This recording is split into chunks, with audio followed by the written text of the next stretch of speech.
अस्सलामुअलैकुम, good morning. आप सबका मेरे चैनल पे वापस से स्वागत है। तो गोल्ड तकरीबन $2333 के आसपास जाके बंद हुआ है।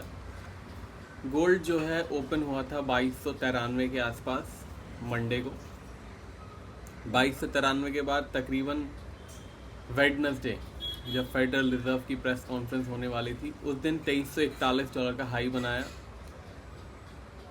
फिर अगले दिन $2295 के आसपास का लो बनाया। बट फ्राइडे एक अच्छी तेज़ी गोल्ड प्राइसेस के अंदर देखने को मिली 2304 से लेके $2336 तक की। इनफैक्ट अगर आप देखोगे तो गोल्ड अपने highest point of the week के आसपास बंद हुआ है। उसका highest point of the week है 2341 और $2333 के आसपास बंद हुआ है। एक अच्छा कैवियाट ये रहा कि गोल्ड प्राइसेस बढ़ रहे हैं डिस्पाइट डॉलर इंडेक्स की तेज़ी के। डॉलर इंडेक्स भी ज़बरदस्त तेज़ी के साथ बंद हुआ है। इनफैक्ट डॉलर इंडेक्स फ्राइडे को अपने highest point of the week में गया था 105.80 के आसपास। उसका जो हाईएस्ट पॉइंट था वीक का डॉलर इंडेक्स का वो फ्राइडे था और गोल्ड का जो था वो वेडनेसडे था। गोल्ड में एक अच्छी तेज़ी फ्राइडे को हमें देखने को मिली है। अगर आप देखोगे तो लास्ट फ्राइडे जो है गोल्ड में एक अच्छा क्रैक देखने को मिला था 2386 से लेके 2285। $100 की जो एक सेलिंग आई थी लास्ट फ्राइडे, उससे गोल्ड प्राइसेस कम से कम थोड़ा सा रिकवर होने की ज़रूर कोशिश कर रहे हैं। अभी भी गोल्ड प्राइसेस पॉजिटिव जोन में है। इनफैक्ट कल इंट्राडे में $2320 के आसपास गोल्ड प्राइसेस पॉजिटिव जोन में चले गए थे। मैंने अपने मार्केट कमेंट्री के सब्सक्राइबर को 2320 पे ही इंटीमेट कर दिया था कि अब गोल्ड पॉजिटिव जोन में है। तो आप देख सकते हो 2320 से लेके 2336 तक जो है कम से कम उन्होंने अपने आप को शील्ड किया होगा और सेलिंग नहीं की होगी। कुछ लोगों ने शायद बाइंग भी किया होगा। बाइंग से कल हमारा सिग्नल बाई था गोल्ड का। 2312 पे हमारा बाई था और 2321 पे हम लोग 2323 पे निकले थे, माफ़ कीजिएगा। तो $11-12 का यहाँ पे हमको सिग्नल्स में गेन्स हुआ था। मार्केट कमेंट्री में इंटीमेट मिल गया था कि 2320 से अब गोल्ड पॉजिटिव जोन में जा चुका है। बाकी अगले हफ्ते एक छुट्टी है यूएस की, तो उससे थोड़ा सा ऊपर नीचे ज़रूर आपको शायद मार्केट में एक थोड़ा सा गैप देखने को मिले। बट अब जो है इन्फ्लेशन के आंकड़े आ चुके हैं और फेडरल रिजर्व की प्रेस कॉन्फ्रेंस भी हो चुकी है। तो अब थोड़ा सा जो है मार्केट को कूल डाउन होना चाहिए। कूल डाउन का मतलब ये नहीं है कि गोल्ड प्राइसेस को नीचे आना चाहिए।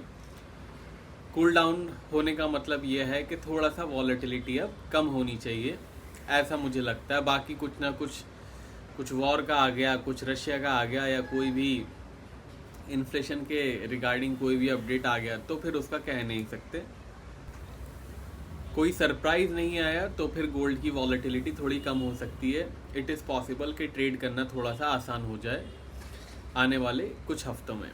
बट अगेन जैसा कि मैंने बोला कि इट इज़ पॉसिबल ओनली अगर कोई सरप्राइज ना आए। तो चलिए चलते हैं चार्ट्स पे चलने से पहले अगर आप चैनल पे फर्स्ट टाइम आए हो तो सब्सक्राइब कर लीजिएगा। ऑलरेडी सब्सक्राइब कर लिया है तो लाइक कर दीजिए, लाइक करना एकदम फ्री है। तो चलिए चार्ट्स पे चलते हैं और देखते हैं अगले हफ्ते क्या क्या एक्शन हो सकता है। यह है हमारे पास गोल्ड का चार्ट। 2333 के आसपास बंद हुआ है, जैसे कि हम देख सकते हैं। एक अच्छी तेज़ी दिखा के बंद हुआ है। अगर गोल्ड थोड़ा सा 2280 के नीचे बंद हो जाता तो फिर गोल्ड प्राइसेस के लिए थोड़ी सी चिंता की बात हो जाती, थोड़ा सा बायर्स को एक परेशानी हो सकती थी उस टाइम।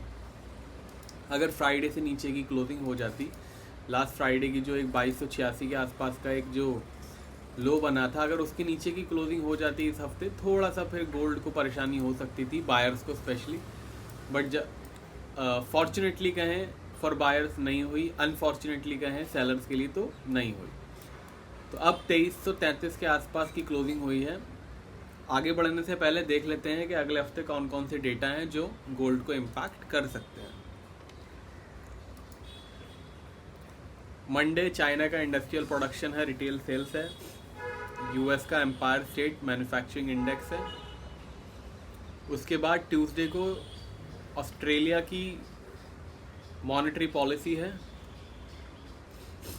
शाम को 6 बजे यूएस के retail sales, core retail sales, 6:45 बजे इंडस्ट्रियल प्रोडक्शन है, कैपेसिटी यूटिलाइजेशन है।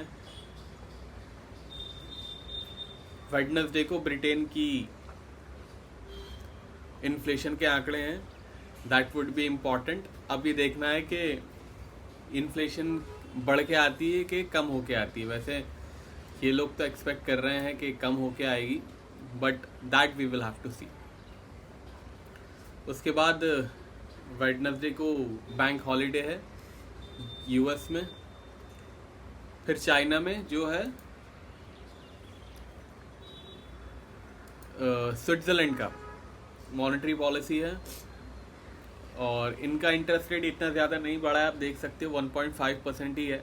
बट अगर ये रेट कट करते हैं तो थोड़ा सा इम्पैक्ट ज़रूर आएगा, क्योंकि ये भी एक बड़े बैंक हैं। उसके बाद ब्रिटेन की मॉनेटरी पॉलिसी है, अगेन रेट कट की जो एक र्यूमर है वो सब जगह फैला हुआ है। अभी देखते हैं कि रेट कट करते हैं कि नहीं करते हैं। उसके बाद 6 बजे अनएम्प्लॉयमेंट क्लेम्स है, बिल्डिंग परमिट्स हैं, मैन्युफैक्चरिंग इंडेक्स है यूएस का। फ्राइडे को ब्रिटेन के रिटेल सेल्स है, जर्मन का मैन्युफैक्चरिंग और सर्विसेज नंबर्स है, ब्रिटेन का मैन्युफैक्चरिंग और सर्विसेज नंबर्स है, और यूएस का भी मैन्युफैक्चरिंग सर्विसेज नंबर्स है एग्जिस्टिंग होम सेल्स के साथ। एग्जिस्टिंग होम सेल्स एक मैक्रो इंडिकेटर होता है, अगर आप इसे फॉलो करोगे तो लॉन्ग टर्म यानी कि पोजिशनल ट्रेड्स लेने में आपको ज़्यादा आसानी होगी। अभी देखते हैं एग्जिस्टिंग होम सेल्स क्या आता है। चार्ट्स पे चलते हैं वापस। तो $2333 के आसपास की जो है क्लोजिंग हुई है। रेजिस्टेंस और सपोर्ट क्या है देख लेते हैं। सपोर्ट है 2230 का, एक बहुत ही अच्छी सुपर जोन जिसे कहते हैं कि गोल्ड प्राइसेस में फाइनली आ गई है, जहां बायर्स और सेलर्स का जो पलड़ा है वो इक्वल है। काफ़ी टाइम से ऐसा हो रहा था कि बायर्स और सेलर्स का जो पलड़ा है वो इक्वल नहीं था, buyers were dominating the market. But अब इस पॉइंट पे आके ऐसा नहीं है, बायर्स और सेलर्स का पलड़ा बिल्कुल बराबर है, दोनों की स्ट्रेंथ एकदम बराबर है। मार्केट यहाँ से नया लाइफ टाइम हाई भी बना सकती है और 2100 भी जा सकती है। 2100 जाने के लिए उसको ऑफकोर्स हमारे सपोर्ट के नीचे की क्लोजिंग लेनी पड़ेगी। बट जिस तरीके से सेलर्स का बुरा हाल किया था अक्टूबर के बाद से ऑलमोस्ट 8 महीने हो गए, उसके बाद से अभी फ़िलहाल सेलर्स का जो एक पलड़ा है सबसे बेस्ट पोजीशन में है फ़िलहाल। इसका मतलब ये नहीं है कि मार्केट वीक जोन में चली गई है, वीक जोन में मार्केट को जाने के लिए अभी भी टाइम है। बट यस, एक बहुत ही पास आ चुके हैं बायर्स के। रेजिस्टेंस है 2450 का। ट्रेंड इसका पॉजिटिव ज़रूर है, बट ये ध्यान रखिएगा जो एक मैंने अभी बात करी कि बायर और सेलर का पलड़ा एकदम भारी है, तो बिल्कुल संभाल के ट्रेड कीजिएगा। मार्केट थोड़ा सा अब बैलेंस मोड में आ रही है, जो एक बैलेंस बहुत बिगड़ गया था 8 महीने से, बायर्स की ही मार्केट थी, अब वो बैलेंस थोड़ा सा वापस से ठीक हो रहा है। सिल्वर पे आ जाते हैं, $29.50 के आसपास की क्लोजिंग हुई है। एक जो डबल टॉप वाली स्थिति सिल्वर के अंदर आई थी, वो इसका एक नेक लाइन जो था वो अभी तक टूटा नहीं है, नेक लाइन के नीचे की क्लोजिंग हुई नहीं थी। तो अब जो है ये पैटर्न इनवैलिड हो जाएगा, बिकॉज जो एक फॉलो अप है डबल टॉप में वो नहीं हुआ है। फॉलो अप होता तो वी कुड हैव सेट के यस डबल टॉप बन गया है। मार्केट ने फॉलो अप नहीं किया है और ऑलरेडी काफ़ी कैंडल्स चार्ट्स पर आ गई हैं। तो अभी $29.50 के आसपास की जो है क्लोजिंग हुई है। रेजिस्टेंस और सपोर्ट क्या है देख लेते हैं। सपोर्ट है सिल्वर का $26.50 के आसपास।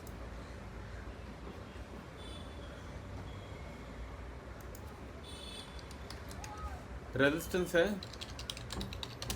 $32 का। ट्रेंड इसका अभी भी पॉजिटिव बना हुआ है। सिल्वर में थोड़ा सा बैलेंस अभी भी बायर्स के पक्ष में है, इवन दो आप देखोगे कि $3 नीचे आ चुका है, बट अभी भी सिल्वर में बायर्स का पलड़ा भारी है। अब आ जाते हैं क्रूड ऑयल पे।